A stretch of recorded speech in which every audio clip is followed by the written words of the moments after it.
Halo guys, apa kabar kamu? Kali ini Indonesia dan seluruh dunia sedang dilanda virus COVID-19 atau virus corona ya. Itu membuat banyak orang panik, banyak orang takut, banyak orang khawatir yang luar biasa. Juga ada di orang Kristen, ada seperti dua kubu. Yang satu tetap mempertahankan ibadah hari Minggu, yang satu meniadakan ibadah hari Minggu untuk pencegahan penyebaran virus COVID-19. Ya, tapi saya berharap kamu dalam keadaan sehat, ya, dilindungi Tuhan dari virus COVID-19 ini ya, amin. Ya, video saya kali ini saya mau beri judul, gerejamu takut virus corona? Ya.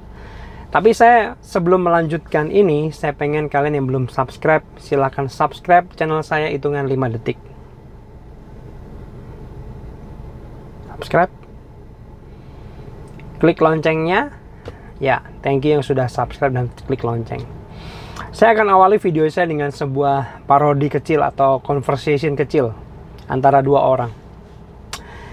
Yang satu berkata gini, gerejamu minggu ini ada ibadah nggak? Satu lagi jawab, tidak ada karena sedang ada virus COVID-19. Lalu yang pertama tadi berkata lagi, pendetamu kurang iman. Masa gara-gara virus aja ibadah ditiadakan? Gimana sih? Kayak kita dong, ibadah jalan terus. Iman kita kuat, gereja kita imannya besar. Nggak seperti gerejamu. Yang satu lagi dibilang gini, bahaya loh. Masa masih terus ibadah, berkerumun orang, itu bisa saling menular, saling menularkan virus. Itu sangat berbahaya. Berhikmat dong. Iman sih iman, tapi berhikmat. Dan mereka ribut. Merasa dirinya paling benar dan lain sebagainya. Nah, terus beberapa orang bingung. Mungkin kita bingung. Ini yang benar yang mana sih? Berhikmat atau beriman? Kalau kita bingung, baik dalam segala hal, dalam segala sesuatu, kita perlu cari tahu kebenaran di dalam mana? Firman Tuhan. Betul ya? Karena firman Tuhan adalah kebenaran yang sejati. Saya akan bagikan firman Tuhan sore hari ini buat kita semua. Ya, dalam Matius 12 ayat 14 sampai 15, kira-kira bunyinya seperti ini. Ini kisah tentang Yesus ya. Lalu keluarlah orang-orang Farisi itu dan bersekongkol untuk membunuh dia. Yesus maksudnya. Ayat 15. Tetapi Yesus mengetahui maksud mereka. Lalu perhatikan ini. Menyingkir dari sana. Ketika Yesus tahu dia akan dibunuh belum waktunya, maka Yesus menyingkir dari sana. Ya. Jadi bukan malah menerjang, melawan ketika ada bahaya, tapi Yesus menyingkir. Selanjutnya, ini tentang Paulus. 2 Korintus 11 ayat 32 sampai 33. Di Damsik, wali negeri Raja Aretas menyuruh mengawal kota orang-orang Damsik untuk menangkap aku, Paulus maksudnya. Tetapi dalam sebuah keranjang aku diturunkan dari sebuah tingkap keluar tembok kota. Dan dengan demikian aku terluput dari tangannya. Ketika ada tekanan yang luar biasa, Paulus itu dilarikan sehingga ia terluput dari tangan orang penguasa itu, ya. Dilarikan, ya. Lalu ada perintah Yesus di Matius 10 ayat 23 kepada murid-muridnya, dan saya percaya ini juga termasuk perintah buat kita. Berkata seperti ini, apabila mereka menganiaya kamu dalam kota yang satu, larilah ke kota yang lain. Ya, larilah. Ketika bahaya datang, malapetaka datang, ancaman bahaya datang, lari. Jangan malah menghampiri, malah sok-sok kuat dengan berkata, tenang, ada Tuhan, bukankah Tuhan berkuasa? Guys, Saya sangat percaya Tuhan kita itu sangat berkuasa, apalagi hanya terhadap virus corona. Itu mudah banget bagi Tuhan untuk menghancurkan virus corona. Ya, apalagi yang ngeledek. Wah, nggak beriman, kan ada Tuhan. Ya kan? Jangan sampai virus corona jadi tuanmu, menjadi berhalamu. Ada statement-statement yang saya pikir nggak bijak dan kurang tepat. Ya, itu kamu sama saja seperti menyangkal Tuhanmu karena takut sama virus corona. Oh my God, saya pikir nggak seperti itu ya. Menghindari bahaya dan malapetaka itu tidak sama dengan takut. Ya, itu tidak sama dengan takut. Saya lanjutkan. Kalian tahu cerita di Yesus dibawa oleh iblis, dicobai. Yesus dibawa ke bumbungan bait Allah dan iblis berkata apa? Yesus, jatuhkan dirimu ke bawah. Firman Tuhan berkata, malaikat Tuhan akan menatangmu. Ayo, kalau engkau anak Allah, jatuhkan. Guys, Yesus nggak menjatuhkan dirinya loh ketika disuruh melakukan itu oleh iblis. Dia bilang apa? Hai, jangan mencobai Tuhan Allahmu, kata firman Tuhan. Ya. Lalu ada kisah lagi di Markus 16 ayat 17-18 berkata, sekalipun mereka minum racun maut, mereka tidak akan mendapat celaka. Ada firman yang luar biasa. Kalau kamu minum racun maut, mereka tidak akan mendapat celaka. Ini tentang penginjilan, bersaksi ya. Nah, lantas apakah kamu mau minum racun maut untuk tes? Saya pikir enggak ya. Itu adalah sebuah kebodohan. Dan saya berani berkata itu mencobai Tuhan. Ya. Awal Februari tahun ini, 2020, pemerintah Korea mengumumkan social distancing. Jaga jarak. Ya, jaga jarak. Menjauhi kerumunan.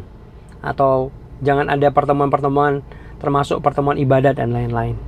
Tapi ada satu gereja di Korea namanya Shincheonji Church bersikeras mengadakan pertemuan ibadah.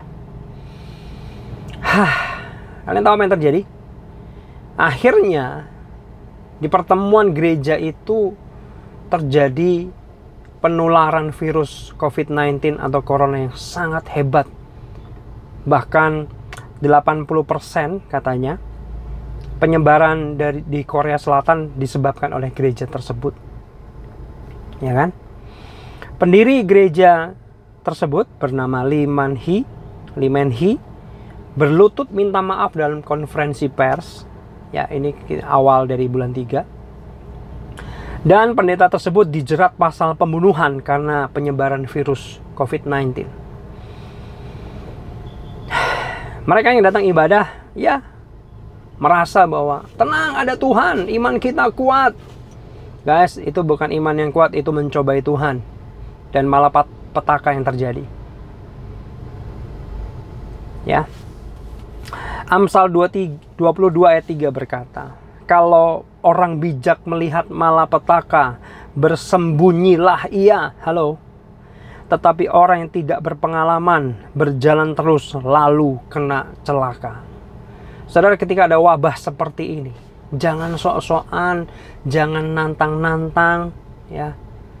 Dengan alasan ada Tuhan lebih berkuasa. Betul itu semua, tapi jangan mencobai Tuhan, jangan nantang-nantang seperti itu. Nanti kamu yang celaka sendiri. Sekarang ini ada wabah virus corona yang sangat luar biasa, ya. Dan apa yang harus kita lakukan? Yang harus kita lakukan seperti firman Tuhan tadi dibacakan. Apa? Menyingkir, luputkan diri, lari ke kota lain, bersembunyi, ya kan? Atau dalam bahasa kita, waspada. Ya. Panik jangan, takut yang berlebihan jangan, tapi apa? Waspada. Ya. Nah, kalau kalian berpergian, harus berpergian, Kalau enggak ya di rumah aja. Himbauan pemerintah juga di rumah aja, baik itu sekolah, bekerja, beribadah, lakukan di rumah saja. Tapi kalau harus pergi, harus benar-benar pergi, entah belanja, untuk kebutuhan sehari-hari dan lain sebagainya, yang sangat penting harus keluar, kamu harus pakai masker lah ya. Ya. Lalu sering cuci tangan. Jangan bersalaman dengan orang. Ya, jauhi kerumunan. Minum vitamin, makanan-makanan yang sehat, itu adalah tindakan yang bijak. Itu tindakan waspada yang memang alkitabiah. Ya. Jangan takut berlebihan. Ya, borong masker ribuan. Buat apa? Ya kan? Lalu timbun apa? No. Kalau kamu takut berlebihan, khawatir berlebihan, kepikiran terus, takut nanti ini. Waduh, bisa kena, bisa mati. Ya, itu panik, itu negatif malahan. Dan yang terjadi apa? Kalian tahu, ketika kita stres, sistem kekebalan tubuh kita menurun. Malah gampang terserang penyakit atau virus itu. Makanya yang perlu kita lakukan apa? Tetap tenang. Ya, tetap percaya Tuhan melindungi dan menjaga kita. Ya, bersyukur apapun yang terjadi. Dengan bersyukur, berdoa, positive thinking, melakukan tindakan-tindakan preventif, antisipasi, tenang, itu membuat sistem kekebalan tubuh kita juga naik atau membaik. Ya, sehingga kita malah punya imun tubuh yang kuat menghadapi serangan-serangan, termasuk serangan COVID-19 atau virus corona ini. Ya. Lalu coba yang terakhir menurut saya, dengarkan otoritas di atas kita. Ya, presiden itu pemerintahan yang dari Tuhan. Sudah tahu di Roma 13 ayat 2, melawan pemerintah sama dengan melawan ketetapan Allah. Presiden Jokowi kemarin menghimbau kita untuk menjauhi kerumunan. Ibadah di rumah, ya, bekerja, sekolah di rumah. Ya, kita ikutin karena dia presiden adalah otoritas di atas kita. Ya. Persekutuan Gereja-Gereja Indonesia, ketua umumnya juga memberikan himbauan untuk ibadah di rumah, menjauhi kerumunan, tidak boleh ada pertemuan-pertemuan ibadah dulu dalam waktu tertentu, ya kan? Beberapa ketua sinode gereja juga menghimbau untuk tidak mengadakan pertemuan ibadah dalam 2 minggu ke depan. Lalu gubernur DKI khususnya atau gubernur yang lain mungkin juga melakukan himbauan yang sama, dan sebaiknya kita mengindahkan himbauan-himbauan mereka karena mereka adalah pemerintah yang ada di atas kita, otoritas yang dari Tuhan buat kita. Jangan membangkang, jangan melawan, itu sama dengan melawan ketetapan Allah. Ya. Dan saya pikir itu kita jangan salah kaprah, jangan sok-sok punya iman, menganggap orang lain nggak punya iman, imannya kecil, lalu malah ada perpecahan, permusuhan. Saya dengar di keluarga teman saya malah ada perpecahan seperti itu. Kamu nggak punya iman. Oh, ke gereja takut. Bukan seperti itu ya. Kita harus bijak ya. Kita harus melakukan preventif yang baik supaya kita semua dalam lindungan Tuhan, aman, dan kita terus berdoa ya supaya wabah virus COVID-19 corona ini cepat berlalu di Indonesia, bahkan di seluruh dunia, sehingga semua kita boleh mengalami pemulihan yang daripada Tuhan. Saya pikir itu. See you and God bless you.